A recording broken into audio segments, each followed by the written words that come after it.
Welcome to the Pat Mayo Experience, presented by DraftKings. No Bermuda Championship picks this week. I will return with picks and a breakdown next week with Ben Raza on the Pat Mayo Experience. If you need your fix, tune in to the Fantasy Golf Degenerates with Tambo and Kenny on Monday evening on the Fantasy Golf Degenerates podcast, the Mayo Media Network YouTube channel as well. If you want all that, if I have any bets for golf this week, I'm going to throw them in to the Tuesday newsletter. I can't abstain forever. I'm going to make some bets on this, but I looked at the board, saw Denny McCarthy as the favorite and said, no, thank you. Don't want to play DraftKings this week. So it's going to be pure NFL for me, but Geoff and I actually talked about LIV and PGA for like half an hour, so I decided to make this a part of the show. In progress, you can catch up with our conversation right now. Mayo Experience. Mayo Experience. Mayo Experience. Mayo Experience. Experience. I don't know. I can't make heads or tails of this. Because that would be really awful if that were true. I don't agree. I think that they'll honor the people that are in, but they're giving them no chance to qualify for the majors. I don't mind that. I do. No, that's fine with me. That's you choose to play and live, then you choose not to be a part of it. But the majors and the TV network should want, this is all you got. Like, the tour has become so diluted with all these guys going to live that no one cares about the PGA anymore, that if you're the majors, you should be clamoring to have these guys in. It's the 4 times a year that you can see these matter. You can see these two go head to head. Yeah, but it becomes their theory is out of sight, out of mind, right? Eventually, I don't give a shit. I love Neiman. No one will care about the live guys. He's going to be the odd man out. They'll all become like Anthony Kim. They'll all be out of sight, out of mind in a year and a half, and all you'll care about is the new crop of guys. And people are still... Now, that's not true, though, because you want to see, like, there's so many established names, especially for, like, the older people that enjoy to watch golf. I get you. But if I'm the PGA Tour, I'm leaning on these majors day in, day out. But the PGA Tour does... That's what they're begging the majors, because the majors but they're also the Davis Love theory, which you don't have to believe it, but saying the PGA Tour will blackball them in. They won't show the majors. No, do it. I fucking dare them to not allow but they play that game of chicken. Do it. They play that game of chicken. Do it. No, I'm saying I don't think they have the guts to go to the wall with that, but I guarantee you the majors would say, okay, we're picking the PGA Tour. Sure. I do think if the rubber met the road, they would in the end pick the PGA Tour, but if the PGA tries to force that issue, that just makes them look horrible. I agree, but I think that exemptions should be honored, and if you don't have them, you're screwed. I feel the same way. I completely disagree. I want to see... This is my one chance to see these guys play against each other, and the more you can and the more that matter will play. Can you let me fucking finish before you cut me off? And to tell you why it would be better to allow the Neimans? Because you want to have some sort of Sunday showdown between a LIV guy and a PGA Tour guy. If you don't have 4 LIV guys in the field, you're just not going to get that. So having the deeper core of players, thus making the majors better at the same time with the better quality of players. I'm not saying let Scott Vincent in, but if you're not going to give Joaquin Neiman a chance to actually get into a major, that's fucking stupid. Like, this is all just, it's so mental how people have picked sides in this. Let the majors be the one where they can duke it out. That would be awesome. That would be great TV. That would be great for the viewer. And that would actually, I mean, if you're the PGA Championship, you should be loving that because no one gives a shit about your tournament to begin with. Okay. I agree with pretty much all of what you said. And I think in the long term, they'll sort out the rankings and find a way in. In the short term, those earned exemptions need to be honored. Secondly, Pat, I don't think the ratings for the Masters will go up one bit if it's DJ versus Rory instead of like Rahm versus Rory. See, I think if you don't allow them in, the ratings might not go up, but they will go down. I feel like Augusta might be ratings proof. That might be the case, but even the Augusta ratings have fluctuated. Basically, if Phil or Tiger isn't the one winning, the ratings go down. Yeah, I don't disagree with that. These guys knew what they were signing up for in the short term, which is a murky, maybe period of a year or more, that if they didn't have exemptions, they could be screwed. They all knew what they were signing up for. I don't feel bad for any of them. I love Joaquin Neiman. I'd love to bet him at a PGA championship at a US Open venues. I would, but no one is going to miss him if he's not there. No, but it's not. I mean, that's just a name of whoever. It doesn't matter what the name is. The name is Live Guy. So if you have Dustin Brooks, Patrick Reed, like at this point, is Brooks even in the Masters? Nope. See, that's Yeah, he is. It's automatic qualifiers. He won the 2018 U.S. Open Championship. Okay, so he's still in he still has it. 2023. Good. Yeah, Like that he would be. see, In, if 19, 20, 20. Yeah, he would be. Like if Brooks isn't there and Bryson isn't there, like that sucks. Like that's shitty for the actual product. It is more engaging when they're there. And if you take any live guy, it could be Gooch. It doesn't need to be Neiman. It could be Gooch or one of these back end guys. If they can make a run and like put the heat on, it doesn't matter which live guy it is because it's just a live guy doing it.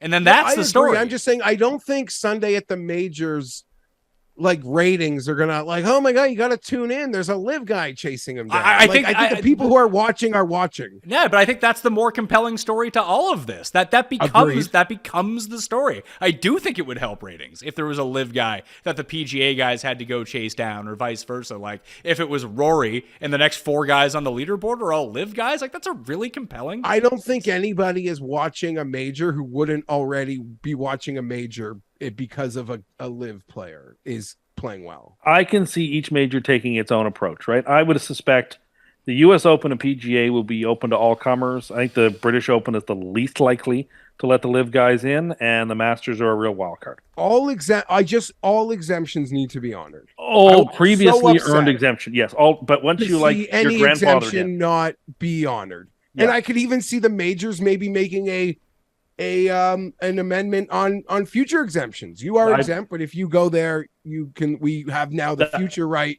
to revoke your exemptions. Because the idea is maybe the majors want to punish the live guys. So maybe they have an opinion. I don't know.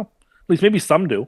Their membership may feel a certain way. The guys at the Royal and Ancient may think, let's try to squeeze these guys and punish them in the way that they think they can punish them. Whether that's smart or not is a separate question.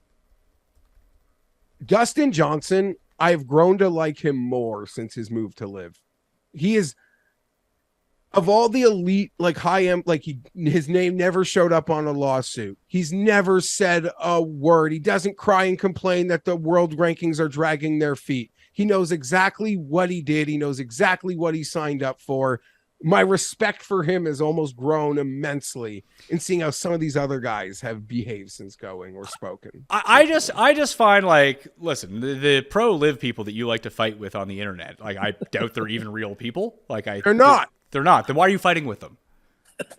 I like to say, can you send me your baby register? I want to get you a gift. You were born last month. Yeah, that's great and everything, but the people who are fighting with live and making live a big deal seem like the biggest morons on earth. Like, what are you fighting against? Like, you're kicking what do you mean you're basically fight? you're basically like kicking a handicap kid. No, I don't know. There's a real life bot farm there. Sure. Like who cares? Unless you pay attention to them, no one else sees. How is that weird to you? You're shocked by that? But like the people going on and on, oh my God, the PGA is so much better than live. Like maybe it is. Well, they're annoying too. And the blue check marks are annoying. And let's not lose sight of live having an ultimate win through year one. When we were at Riviera, we were at the Masters, and all the blue check marks were like, this thing is dead before it started because of Phil's comments. This thing will not get off the ground. Here we are at the end of a year, and they have DJ Brooks, Bryson, Cam Smith, Neiman, more and more great players. Like, that is a win. You want to call balls and strikes fairly? That is a huge win. Huge. And I don't understand how people on the pro PGA side ignore that. At the same time, I totally agree with like a Wiley who is like staunchly anti-live that I don't think they signed up for the money. I don't think a guy like Brooks Koepka realized that at 30 years old, the public, like, how do you put this? No one cares that you're Brooks Koepka.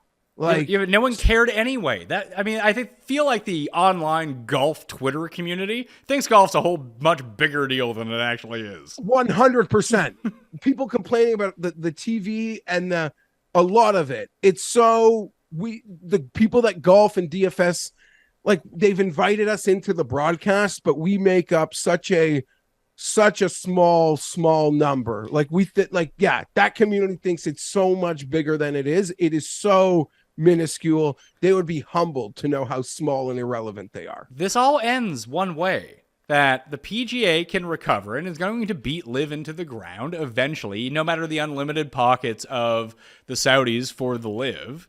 And in 3 years' time, they're going to have to pay all these guys out, but the PGA is going to be detrimentally affected by it, where either their numbers are down or their revenue is down too. They're going to merge, with the caveat being these guys get to play again, they get to come back into the majors, everything is resolved, and then there's a PGA Tour event in Saudi Arabia. That's how this ends. Yeah. And I have no issue with the PGA taking like a hard line stance on Some of all those the guys track- are never coming back. Some of those bridges are burned forever. No, Phil's some never of them, com- no. Phil They'll is let never them coming bend back. the knee. I disagree entirely. Phil won't do it. Phil's never coming back. By the time Fine, by the time that these things merge and to come back, Phil's gonna be like 56. No, but I mean just as an ambassador in golf, someone who could like be a Ryder Cup captain. Like Greg You're Norman, right. people like Some of that that are stuff never could be coming done. back. You're right. Some of that stuff could be done, but I have no doubt they would let, if LIV in 4 years was no longer existing, they would let the guys, Cam Smith, DJ, Brooks, like they let them bend the knee in return. In the same way, I have no issue with the PGA with their insane hard line, even as it pertains to Ryder Cup and President's Cup and all detractors. Like, we're going to, like, everything we got, you can't be a part of, period. The PGA has the sponsors, the PGA has the TV deals. Until the PGA has to bend the knee, I have no issue with them taking the ultimate hardline stance of like middle double birds to all defectors. I actually totally agree with that stance from their business model. They blew it at the beginning by taking LIV too seriously. If you just treated You LIV, could be right. If you just treated LIV like it was stupid and like you'd be kind of a moron to go, hey, go get your money, man. Like for sure, you're going to be irrelevant. And like, we're not going to pay this any mind. It would have been a much better marketing strategy for them. It would have kept them in a far firmer position of power against now where, listen, the tours most definitely aren't equal, but there's a lot of people that do see them that way. Like, I try to see my dad, who doesn't really pay attention to any of this. The only thing he ever asked me about golf is like, what's this LIV up to? Like, I keep hearing about LIV. If you just stop fucking talking, if you stop talking about LIV, no one would fucking even know what was going on. But I wonder if you're looking through this to the wrong end of the telescope. The PGA went nuts because they knew this was going to happen. They knew once the first guy went that like that would suck all the air out of just golf as it is PGA, but it's not, and bring a ton of interest and attention and intrigue to this new league where there is all kinds of money. But there is no interest in it. No one watches this shit. It's everybody's interested in it and no one watches it. But the only people that are interested in it, outside of people who like this consumes their entire life on the internet, are like really casual people who only hear about it because people won't stop talking about it, a lot of which is PGA driven. I don't care about LIV, but LIV discourse, as someone that enjoys golf, is I enjoy talking about it. It's the biggest story we've ever had in golf, essentially. So I enjoy the discourse around it. And I will not miss an opportunity to pick a low-hanging fruit. Like the Kevin Na looking like he's dying at a scene like a horror movie. I'm sorry, like your boss is a terrorist. So there's an easy joke to make there. Like it's just easy when you WD to make a joke. Your boss is a terrorist. It's the same joke I would make, but different if you told me, hey, Fienberg, did you know 15 years ago I had a sleepover at Michael Jackson's house? Like, there's a joke there. What was I going to say? Oh, no, it was about the Brooks thing. Like, people were, like, ragging on Brooks. Like, this guy has won majors, and he's Brooks Koepka, and he's, like, emotional that he just won. It's like, the guy had a rough 2 years in terms of his performance. Like, he got hurt, and he sucked for 2 years. And now, regardless of what he won, he still won. And, like, he left a tour to go play on this other tour, and he gets a win in a playoff. Like,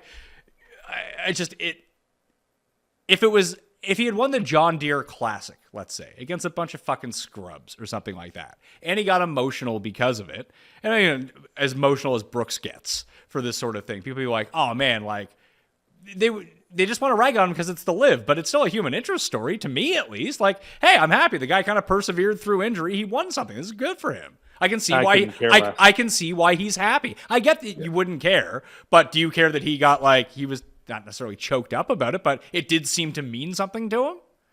Well, I mean, if those aren't just crocodile tears, then you think Brooks what is he, a fucking actor? Then his 150. Well, yeah, he is kind of an actor. He puts on facades all the time. He is the Russell Wilson of golf. Yeah, he is a phony. I thought Justin Rose was the Russell Wilson of golf. Oh, Justin Rose is the OG, but Brooks is. Rick Rose is just corny, like whatever. It's a totally different landscape. Rose is even in the good league. for Brooks. Brooks just got paid $200 million from the Saudi government. Great, okay. Now he persevered and won a golf. I couldn't care less. Enjoy your money. Brooks Koepka is, and care. I agree with you, Pat. It was actually nice to see him get emotional because there's so much of like, do they care? Like seeing Sergio and Brooks, some of my thoughts are like, it just seems like they don't even care to compete. How sad is it that he cares about winning this thing that didn't exist until? No, but I just like that he cares. I like seeing that he cares because a lot of pathetic. It's kind of pathetic. How is it kind of pathetic? Yeah, he's like really emotional that he won this thing that was just conjured out of nowhere. You can drop the end of those sentences. A thing, something. No, he's happy that he won. He wants to win. What he won is not really a thing. Like, I mean, what he just won was a far better field than anything the PGA has put out since Eastlake. It's not even close. Okay, sure, but it's not real. Like, it's just funny, pretend. You hit and giggle, 54-hole shotgun stuff. Like, great, I guess. If that's where you are in your career, good for you, bud. Enjoy it. The thing I can't stand about Brooks more than anything is that he is the 100% the epitome of doing things to like have people talk about him, the media talk about him, act in a way that will have the media talk about him. And then when he's asked questions about it, he goes, why the hell are you talking to me? Leave me alone. Like at the U.S. Open, remember it? His actions at the U.S. Open were so disrespectful. Anyway, I've long said I don't hate or like any of these LIV guys, but like, don't make me have to pretend like I care about any of them. No one is making you care. My entire point was people were like infuriated, almost like the tone of your voice. Like you're mad that he cared about winning, which is insane. No, I was happy to. Unlike Tim, I actually don't think he is that happy about winning. I think it's all a put on. I think he's an actor. It is. Jeez. I think he's mostly an actor. And like great, but I don't care. To see these guys playing in front of like a barren, sad. It's so weird. It's sad. So weird.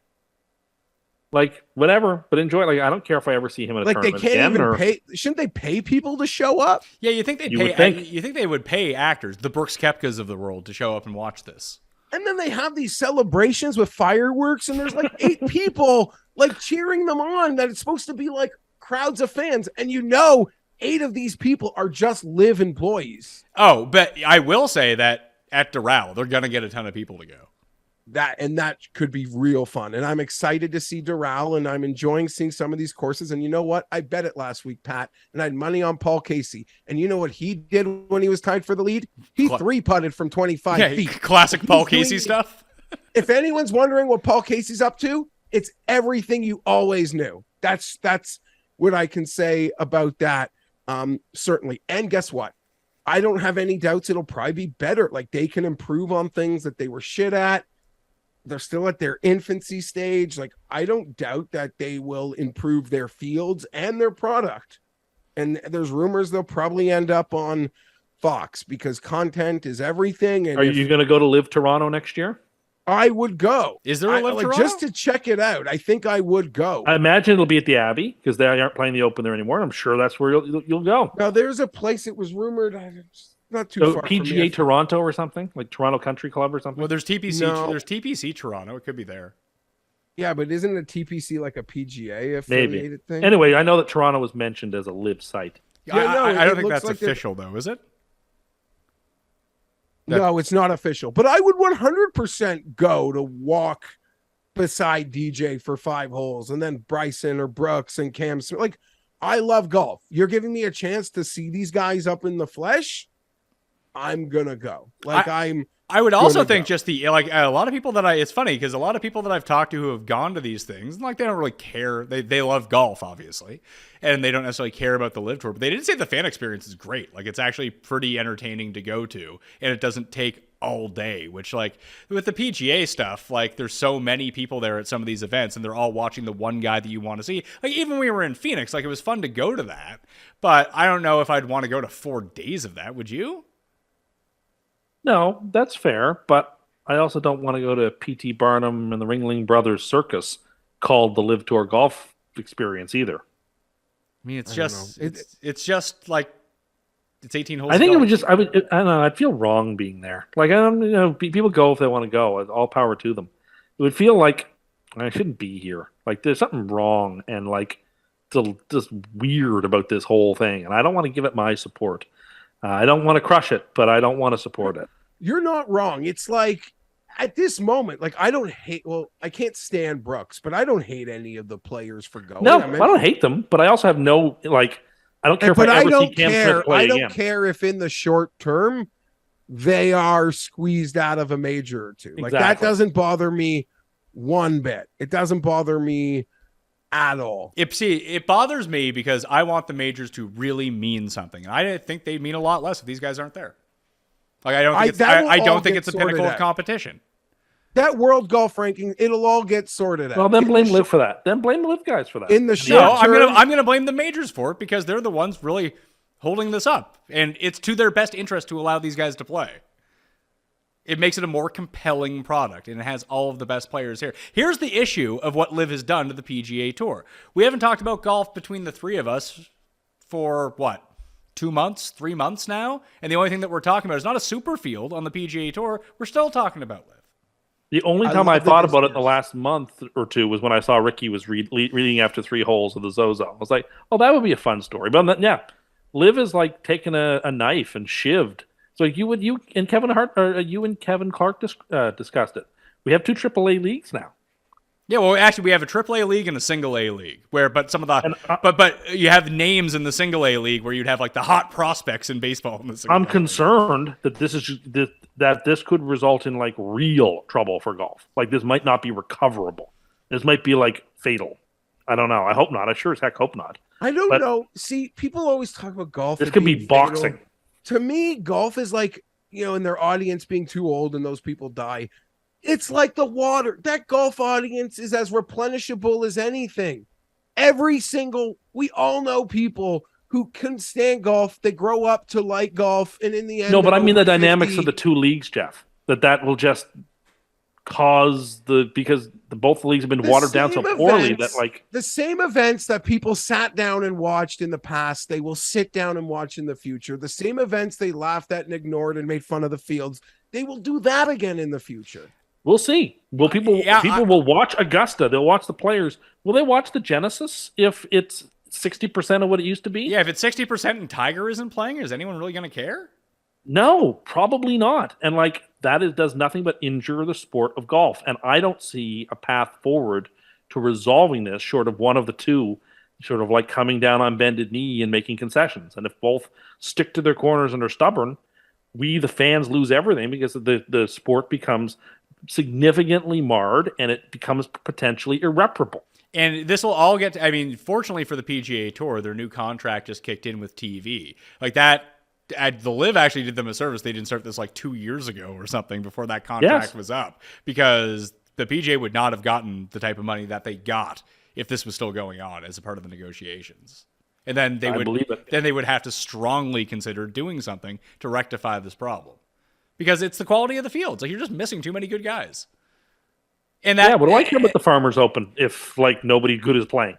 And that hurts your next tier of tournaments. Yeah. You become the UFC for Fight Night 61, essentially, which has a card of people I've never heard of before. Exactly. I Exactly. love, say it like again, the discourse around LIV, like I could do 3 hours right now. I truly enjoy. It's the biggest story we've ever had in this thing. That being said, I usually tweet every year around New Year's, Christmas that, for all like in the news, that Twitter is such a gross cesspool and it's like a horrible place. My interactions with people are like 99.9% hyper positive. We have common interests and we That is not discuss my it. experience on Twitter. Liv has added, and some of it's my own fault. I don't doubt that I'm not as smart as Pat to, just stay away from things. Liv is like, it made it like, just got political, like the discourse got political. It felt like I was in politics Twitter, and I never want to be in politics Twitter. And I know at times I put myself there. It just, this is a fucking annoying. And I don't like change. Said that again. I'm like you, Tim. I don't like when my favorite website changes, even if it's good in the end. The first couple days, I hate it. I hate it. So yeah, I'm stubborn. I don't like change. I still like wrestling and chicken fingers. So I'm a PGA Tour guy, despite making fun of them on a podcast with Pat every Monday for 8 years. We know they're flawed, and we made fun of them all the time for shitty fields, for horrible coverage. You name it, we've made fun of the PGA Tour for it, I promise. Pat Mayo experience. Experience.